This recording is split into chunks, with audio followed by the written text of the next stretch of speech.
Një rab jo falenderues, një rab që krejtja e pa Allahu xhallahu ala, po pak thonë më ju thy, thot hajri inshallah s'po mjekën këto të këqija kur rapta.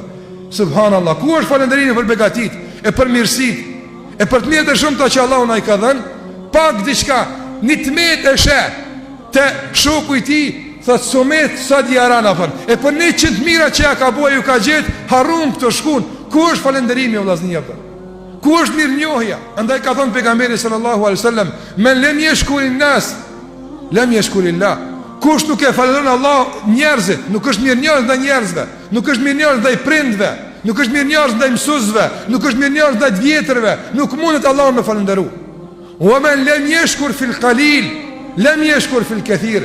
Kush nuk falënderon kur ka pak, nuk ka mundësi me falëndru edhe kur ka shumë. Kështu tha pejgamberi sallallahu alaihi wasallam, kush nuk din Allahun elhamdulillah, kur veç 1 euro e ka në xhep, vallahi 1 milion me aqus din me thon elhamdulillah.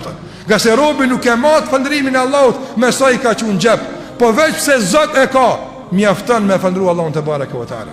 Andaj mungesa e falëndrimit humb bereqetin, mungesa e mirënjohjes humb bereqetin.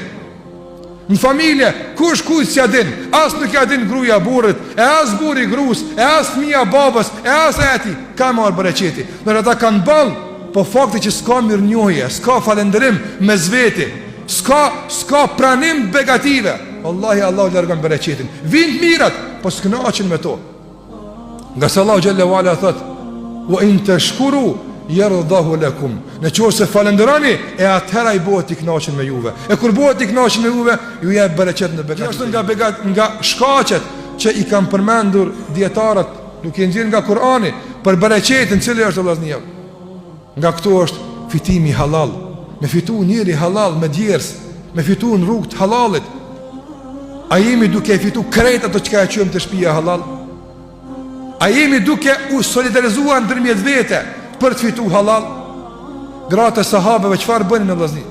Kur burrat e tyre dilin mëngjes që të shkojnë me punu, me fitu diçka, gruaja i thon te burrit: "Burrim, nasbiru ala al-ju'i wala nasbiru ala an-nar." Burrim, i bëjmë durim, i bëjmë sabër uris, nuk prish punë, mos ngarkuosh ti pse na unt. Jo, i durojmë uris, po nuk i durojmë zjarret. Mos na bëj haram të shtëpia e amonit kofta. Fitimi haram bëhet në mënyra të ndryshme, të lloj-llojshme. Prej më të këqijave është që e humb bereqetin dhe e humb shfrytëzimin e begatisë, në qoftë se prek në pasurinë tonë diç nga kamata. Allahu na ruaj. Allahu thot: "Yamhaqullahu riba." Allahu thot: "Yamhaqullahu riba." A din çka do të thonë ky ajet? Allahu thot: "Unë, krijuesi i gjithësisë, kam gjyku që mos me pas bereqet në ato që ka kamat." Djetarë kanë përmendur se prej shkaqeve që e sjell bereqetin është të kënaqurit me atë që Allahu ta ka nda. Njerëzit nëse nuk i kënaqur me ato që Allahu ta ka jep, vallahi ta pamundson Allahu ato që e ki mos me kënaqur duhet apo. Thot pejgamberi sallallahu alajhi wasallam: "Warda bima qasama Allahu laka takun agna an-nasi."